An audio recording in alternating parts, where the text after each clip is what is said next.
John Beverly, the Candyman, the businessman with a conscience, on LICMC.net radio every Saturday at 3 p.m.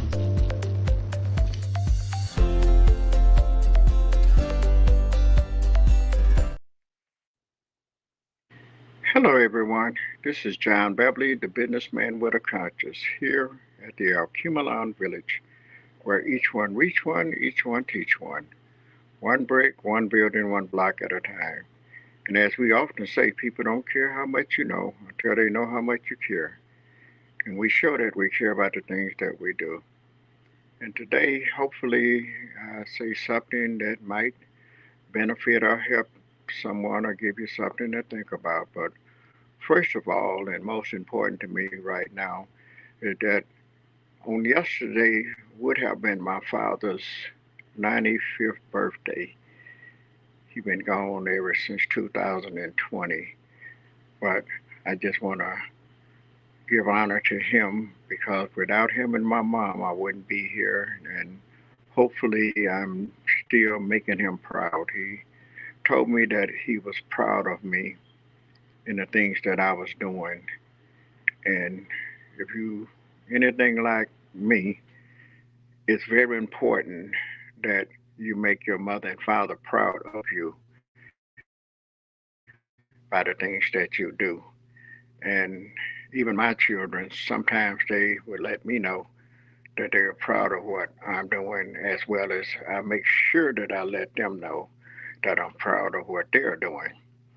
So just acknowledging my father's birthday, which was yesterday, and as you probably already know too, there has been mixed emotions, you up, you down, and but nevertheless, my mom always would say, John, keep it moving. And recognizing and honoring those two people who played a great part of my life, in my life, and encouraged me and pointed me in a direction and stayed on my head and made sure that I didn't stray too far. And, I often like to piggyback and talk about businesses. I can't talk about and put emphasis on black businesses enough because we need one another. Just on this past Monday, my partner, Elder Piaki, and we left here, Van Dyke and Harp, and went over on 6 Mile and Mark Twain, I think it was, to the soul food restaurant. Just because we found out that they was black owned or knew that they was black owned and ran by blacks, we just wanted to go and support them and let them know that we are all in this together and that we need one another. And, just and I made sure that I let them know that I was a part of the Kimalon Village over here on Van Dyke and Harper, which is a youth development center where we believe in saving the babies and raising them and teaching them which way to go, that they are the future, that they are somebody, and that they can do anything that they want to do, and that we have different businesses that they could be a business owner, they could be a doctor, a lawyer, a fireman, a police, even the president. All they have to do is stay focused and get that education and stay on track and do what they need to do. And today I got a chance to speak with a young man that's from the neighborhood. I hadn't seen him in a couple of years, but prior to that, I hadn't seen him since he was a smaller kid, which was over 10 years ago.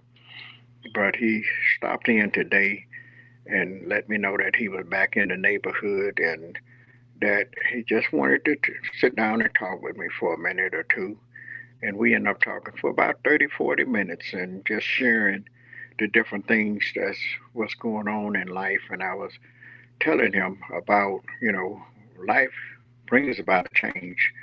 But most important that when these different changes come, what do we do? There's going to come a point in time in our lives that we're going to come what they call the fork in the road or crossroads. And one is going to head in one direction, and one road is going to head in another direction. And then there's also the point where it crosses at that doesn't go anywhere, it's just there. So, depending upon which road you choose to go down, there are consequences, as I often say, based upon decisions that you make, we make, brings about consequences, good, bad, or different. And hopefully, we make the right decisions and going down that road. Do we go right? Do we go left? Or do we just stand still? But definitely, you don't want to stand still because if you just stand still, you don't go anywhere. You don't get anywhere. So hopefully, whatever decision that we make the right decision. And I was telling him about what we do here at the village for the babies and the kids, and it inspired him so because he so he been thinking and wanting to reach out and as he's up and down these streets, I think he has to be at least about 19, maybe 20 years old, and he was quite impressive to me because he was telling me about how and walking up and down these streets and seeing so much that sometimes you walk and we have got to the point where when we pass one another, we don't know what to expect. We when we pass, and sometimes we speak, sometimes we don't speak. Sometimes you're scared to speak because you don't really know how the person that you're speaking to is going to take it. Sometimes people don't want you to speak to them, don't want you to say anything to them, don't want you to smile at them. But that's kind of sad. But I believe in keeping hope alive. I told the young man, whatever you do, don't ever give up. Just keep hope alive, and you do what you know is right, and you do what you can do to help people. And I was telling him the story about the black-owned business over on Schoolcraft, and I think it was Evergreen, a hamburger joint over there owned by black people. And I was telling him that sometimes we have to go out the way to support one another. Not that you have to do it, but if you're able and if you can, and then sometimes let the owner or the people know that you came from a certain area. I come from the east side or wherever you're coming from, but just let them know that you thought enough of them because you wanted to support, you wanted to be a part of the solution, not part of the problem, you know, and we want to be able to lift one another up and show them that you care enough to take the time out of your busy schedule, the few extra minutes that it takes to come from wherever they are to get to them, the extra few dollars you may have to spend in gas and time to get to them, that is worth the sacrifice because we are helpers one to another. And I told the young man about when I first came over here. Unfortunately, we don't, and I don't at that particular time didn't have the same attitude because I told him about, and it tickled him because I told him about my attitude then was that I was thinking that I wanted to put everybody out of business. But I've learned that, like the Bible say, together we stand and divided we fall. I couldn't do too much by myself. I could do something, but not that much. But collectively, we can do a whole lot. So what we have to do is find ourselves working with one another, lifting one another up, sharing information, supporting one another, you know, and this syndrome we have of me, all we think about is our own selves. But just like you want somebody to think about you have to think about others as well. I tell them about how we do the fundraiser. I said sometimes you have to give back. You just can't be raking in all the time. Sometimes the little kids come in our little village store and be short. And I smile at them. When you be trying to look out for them, they go and tell the other one. Sometimes everything that went up, so sometimes you have to increase the prices. Where there are times when some of the kids come in here, and sometimes they don't have enough money. but that's when you have to give back sometimes. So, and the kids not really understanding. Sometimes I don't know if they feel like they have gotten away with something or not. But when you they give you the little change that they have, and looking at you all funny as if you don't know how to count, and you give it to them and say, "Go ahead, I got you this time." Then they go right back and tell somebody else, and you tell them, "Now don't tell nobody because I can't do this for everybody." And before you know it, you got three, four, five more kids. That's all I got. Can I get this or whatever? And I just smile because you know I know what be done happen, and they just sharing and letting each other know that he gonna look out for you or he gonna let you go or whatever. But in some cases, that's good because just like they spread that information, people do need to know that you care enough about them sometimes to let them go with a 50 cents or a dollar every now and then. And then there are sometimes when you got that one or two children's in the program that unlike everybody else, all the rest of the kids might have a little change, but sometimes some of them don't have anything. But even with them, and they standing around while everybody else shopping, sometimes as they look and they say, "Do this cost money?" I say, "Yes." "So how much is it?" Then I tell them. And they say, "Well, I don't have no money." I say, "Okay, what do you want?" And but I don't have. I said, "What do you want?" And then they tell me, and I smile at them, and I give it to them, and they look at me like they're surprised. Maybe they are because they maybe is not used to people taking the time out and doing a little something to show that they do care about them, that they care that because they don't have anything this time. But maybe the next time or later on in the future, you never know. That child may bring something back. And as I was sharing this information with the young man, he said, well, "Mr. John," he said, "what can I do?"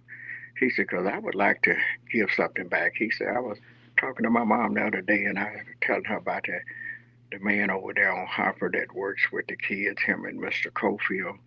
He said, "They've been over there and working with the babies and saving the babies and doing this and that." He said, "I would like to do something." He said, "And since I come here and I talk to you," he said, "I'm just trying to figure out what I can do." I said, "Well, what do you already do?" I said, "You out there in the streets, you working?" I said, "How are the streets?" And he was telling me.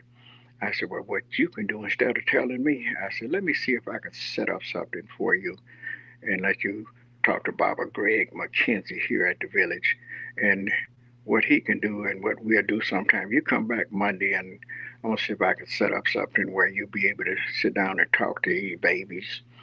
I said, "Well, after we do a little background search on you and check and make sure that everything's okay with you."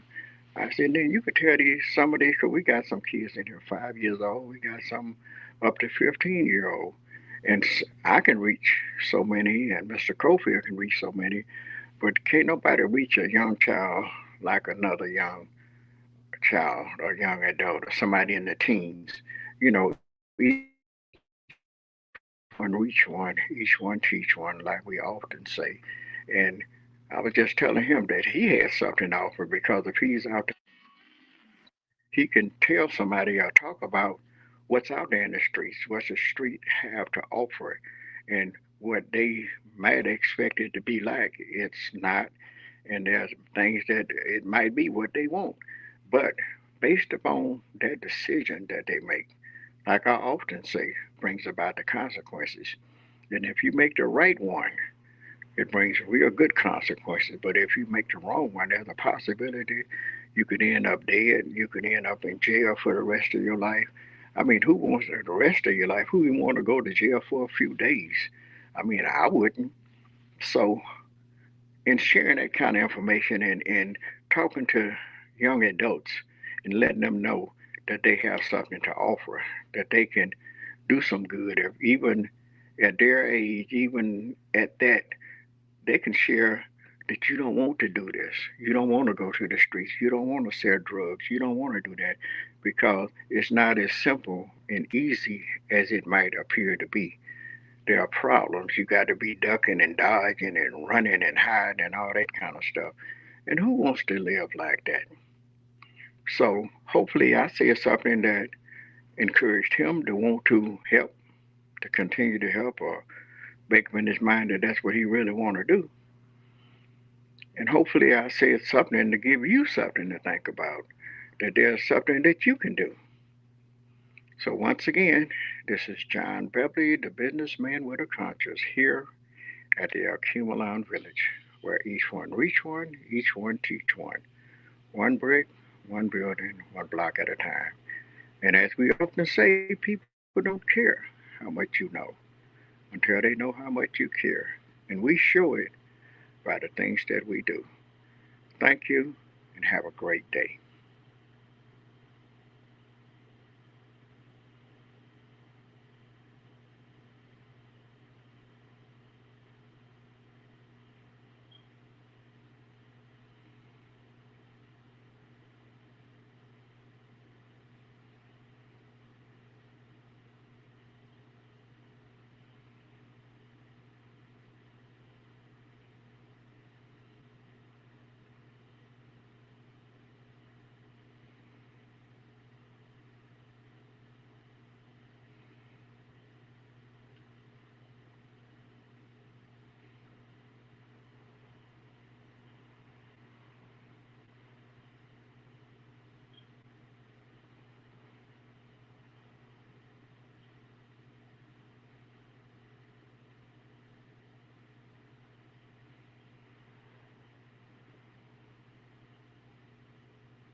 John Beverly, the Candyman, the businessman with a conscience.